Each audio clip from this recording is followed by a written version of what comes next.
Many thanks for staying tuned to Niger Delta today. Well, when we talk about governance, there are usually two arms of government that have a lot to do, especially when it comes to ensuring that policies that have been handed out by the executive are fully and properly implemented. And I'm talking about the executive and legislative arms of government. Now, the Akwa Ibom State House of Assembly and the issue of collaboration with the executive for effective policies oversight is a conversation we're going to have now. And to help us really expand this conversation, we have in the studio a member representing Ibesikpo Asutan State Constituency and himself, the Chairman House Committee on Agriculture, talking about Honorable Ubong Attah. Honorable Attah, you're welcome in Niger Delta today. It's good to have you. Thank you very much. Thank you. And Happy New Year to you. Happy New Year to you. Welcome, Honorable. Thank you. I'd like to take the first shot because for a number of years now, we've been trying to diversify from looking at just issues of oil and gas. We've been trying to look at also improving on agricultural produce and ensuring that there's sustainability when it comes to food production as well as even export.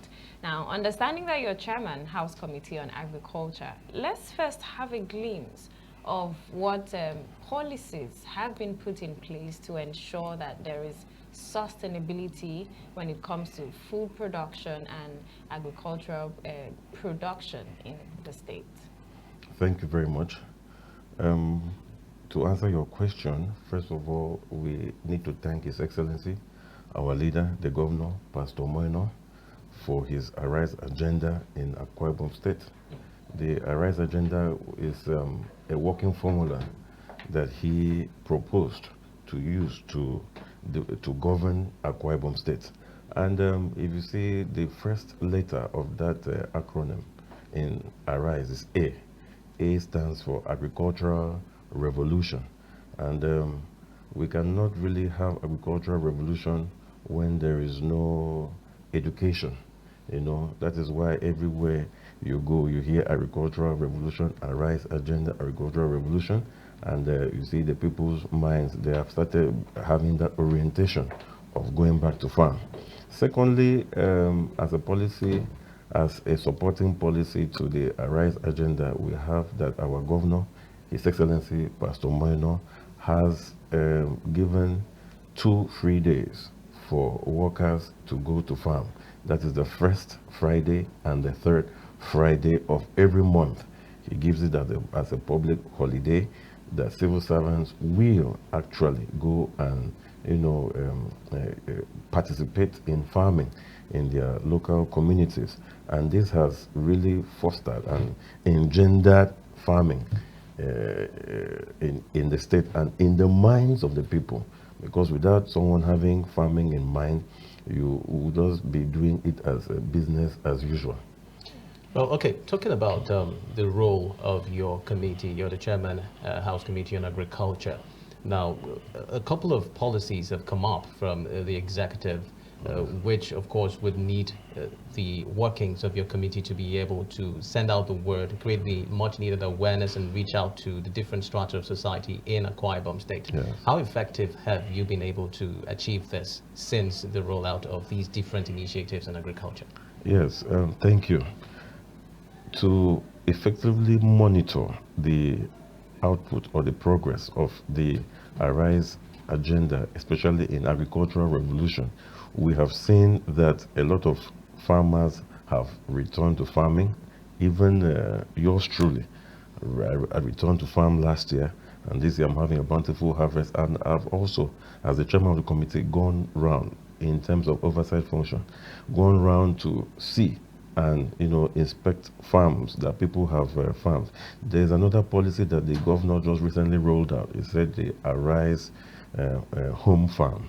Arise Home Farm is a policy to thrust and deepen the consciousness of farming, especially at home. Because if you have a little space and you plant what you need daily, like water leaf, bitter leaf, atama, and other shrubs, food crops, you see that it will boost production, because you can't buy all the water leaf you need in the market. There are sometimes you don't need to make small soup, you just go and pluck your okra. So this Arise Home Farms has deepened the orientation of farming in Akwa Ibom State, and it is yielding positive results because the governor has even set up a reward scheme that if you do a short video, that you have some some financial, rewards. Yeah. Okay, well, indeed, there are issues when it comes to full participation in agriculture in not just Akwa Ibom State, but different states of the Niger Delta region. When you talk about youth involvement in agriculture and the need to see it as an attractive venture, there is a lacuna there. Now, would you say that the government of Pastor Moino has really set the ball rolling when it comes to encouraging youth to want to partake in agriculture, that's returning to farming, and these incentives that he has put out, is it enough, or are there still room for improvements, putting out more incentives out there that would encourage the average youth to want to partake in farming? And how vital is farming currently, considering the economic situations that we're grappling with, not just in Akwa Ibom, but nationally? And internationally. Yes, thank you. The incentives, like we know, might not be enough for now, but there are incentives that have been put in place, and there's still room for improvement. The only challenge we have is, the case of security, like the herdsmen, stampeding on people's crops and all that. But you see, like the Arise Home Farming initiative is enough incentive to drive the youths into farming. And when you talk about food sufficiency, like I said, we cannot buy everything from the market. If you want to buy everything you need and cook in the market, you find out that you spend all your money, especially with the way the economy is today. So those initiatives, those incentives are, for now, okay to drive home the orientation of farming. Okay, Jennifer, let me just get this out. Let's expand the scope a little bit, moving away a little bit from your committee, which is agriculture, as chairman. Well, I was still going to talk on the committee. Okay. On the issue of considering, what consideration is the committee making in terms of collaboration to help foster agriculture? Now, for instance, you made mention of issues of security. Not just security, agriculture has been plagued not just by security issues, but also issues of natural disaster. Flooding is one of that. And what consideration is the committee making in terms of collaboration to help fight these issues? Also, just some years ago, we had brought about the anti-grazing law. Also, what issues or what is the committee doing to make sure that this works out? Because the farmers have been complaining of the animals getting to their farms and destroying their farm produce. Government is complex, like I always say. And like we know, government is complex. So what we do as a committee is to make reports. Like I encourage farmers, whenever there's a stampede in your farm, make a report, make a picture, video report, send it to my committee. It is my duty to send such pictures, reports to the government. And I've been doing so. What the governor has also done to help is the provision of rural roads. The rural roads have helped to provide farmers with access to the urban areas. There's rural farmers with access to urban areas to transport their goods, so where they will have more economic value for what they have harvested or processed.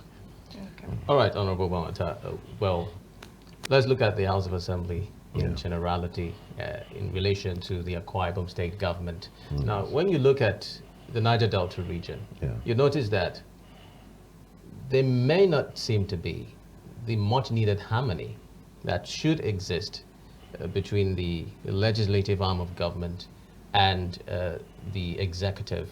We talk about, I could mention examples, we talk about Rivers, you talk about Edo, Currently, there are rifts in those states. But then, you can attest that this has a way of affecting governance generally. Yeah. If you take Rivers State for example, now let's look at Akwa Ibom.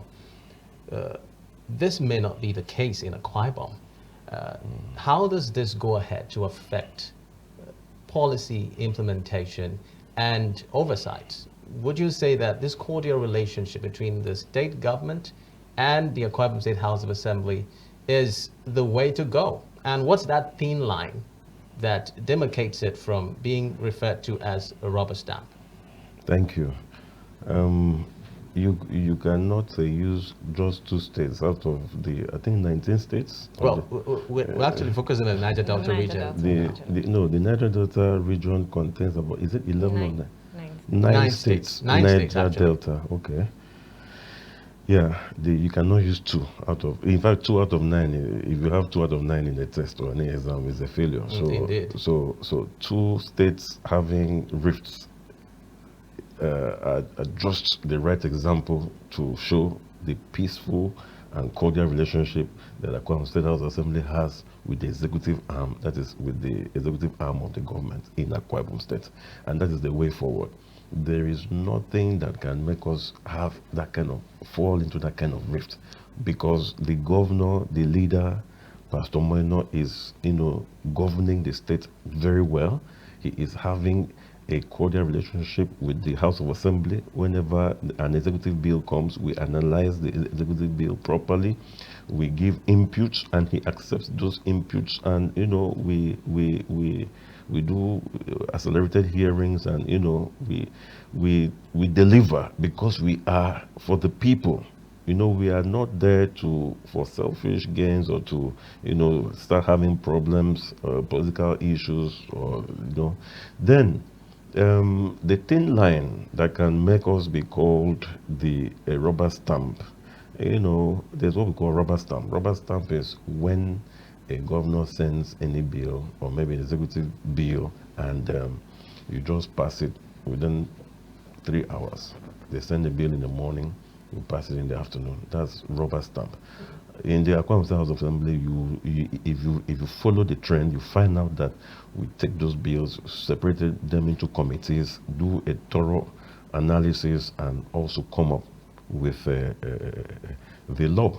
So it's in Akwa Ibom State, it's a very big line. In fact, it's like a valley. You can't, okay. Yeah. Beyond the state governor, what about the generality of the executive, the cabinet itself, commissioners? Are there cases where there have been rifts, perhaps maybe from invitation to the house, and in some other cases? Yeah, I know where you are driving to. There was, normally even a husband and a wife, they have issues after they had taken an oath of staying together for better, for worse. So how about people in different arms of government? Sometimes due to workload and other exigencies, there might be some, oversight in responding to stuff. But at the long run, there's always a way to come together, reconcile, and move forward. That's why you see the last budget that was presented, all commissioners responded well. The budget documentation were sent. We analyzed them, and at the end of the day, we passed the budget properly. So those rifts are just normal, but there's always reconciliation, and everybody's working together. Yeah, onwards, I was going to come to the 955 billion naira budget that the governor recently signed into law, and also reflect to how the House of Assembly was able to seamlessly look at that document, and were there points where you had disagreements and needed to make adjustments so that you can the budget can truly achieve its aims and goals for the generality of Akwa Ibom people? Yes, thank you. The budget that was sent in by the governor, by the executive arm, was properly analyzed, and we handled them in different committees, and we made a report the governor assented to the budget. We passed it into law. You know, I want you to get that point. So we did a proper analysis, the different ministries. So wherever there were small, you know, things to be adjusted, we adjusted them without disagreements. We just called the commissioner, got the explanation, they forwarded in their pre-budget defense documentation. We looked at them and we did everything properly. And that's why it went very seamlessly and, you know. Okay, I'd like to get your opinion and perhaps part from the House of Assembly on with regards to the local government autonomy. Yes. Now, there has been the back and forth on the implementation of the local government autonomy, being that it is not just resting in the powers of the executive. The legislature do have a part to play in the implementation of the local government autonomy. Now, different local governments so far in the state have also passed, made their presentation of their budgets to their wards. And I want to look at, from your opinion, do you think the state government here in Akwa Ibom is fully implementing the local government autonomy? Yeah, thank you. That lies in the power of the executive. You know, the local government autonomy was assented to by, was passed by the Senate, and you know, when it comes to the houses of assembly of different states, you know, it will then go to the houses of assembly of different states. So once we receive that, you know, it will come as an executive bill. Once we receive that, then you know that our own is to do what you know is in line with the Constitution of the Federal Republic and in line with the laws of Akwa Ibom State. So you're saying that that bill has not been received by the House yet? Once it's received, we will deal with it properly. Okay, all right. All right, Honorable Attah, just before we let you go, let's talk about the constituents that the respective lawmakers represent. Yes. And the work you have been able to do so far. Yeah. I mean, you have people looking up to you and hoping that they get the much needed proper representation at the floor of the House. And yes. Would you say that so far the representation has been smooth and people are happy about the work you're doing so far? Yes, you know, one thing I'd like to say is that in our Ibibio language, they say, even Jesus Christ that fed the multitude, 5,000 men and over 10,000 women and children. At a point, they said, crucify him. So I will not say that everybody is so happy, but I will say that I have done well. I've done what so many of my predecessors did not do. Recently, I've done empowerment of some of my constituents, business empowerment. I have given nothing less than 1 million naira to a lot of people. I've given 5 million naira for business empowerment. It has never been done in the history of Ibesikpo, Asutan local government area. I've also represented well in terms of doing oversight function. I have gone to visit some agricultural parastatals under the Ministry of Agriculture. I've made my reports. I've presented some motions. I handled the food sufficiency bill, which has made that, every month a lot of villages, over 1,000 villages, get food, rice, and all that, palliatives. And I have some motions and bills in queue. I have, to me, by my own assessment of other, you know, my predecessors and looking around, I have done well. Okay, but then going forward, what should the people look forward to seeing in 2025 in terms of policies, in terms of representation, in terms of relationship between the executive and the legislature? What should the people look forward to? Thank you.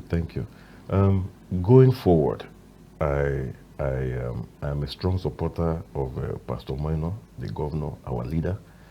So in the House of Assembly, I will be a stabilizing force to ensure that the House, I will contribute my quota to ensure that the House is stabilized, so that the state will be stabilized. it takes just one or two people to destabilize the House of Assembly and make the whole state go into rancor. So I will continue to be a stabilizing force. Secondly, I will do more of a robust representation and perform more oversight functions. In the past 1 year, there have been a lot of releases in the Ministry of Agriculture to different sub-parastatals. So this year we're going to visit, inspect, ensure that they are done what they got obtained funds for, and I'll make sure I give a report and an account to the people on the Ministry of Agriculture, and also formulate more policies to ensure that the Ministry of Agriculture under the leadership of Pastor Minor is functional and viable. And I also use all the platforms I know to give orientation to people to go to farm, so that we'll have food sufficiency in Akwa Ibom State. If everybody farms, if you farm, there's this farming there's this yam farming now that they do in bags. Yeah.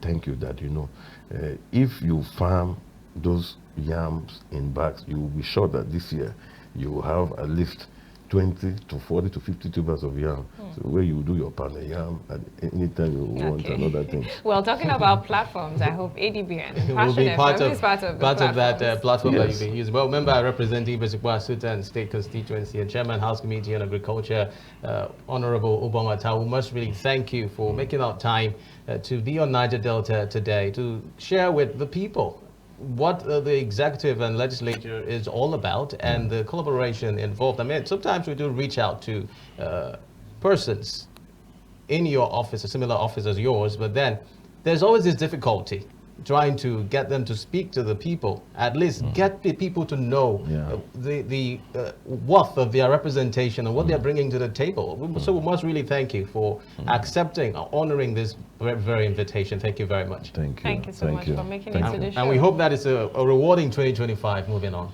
Yes, it will be.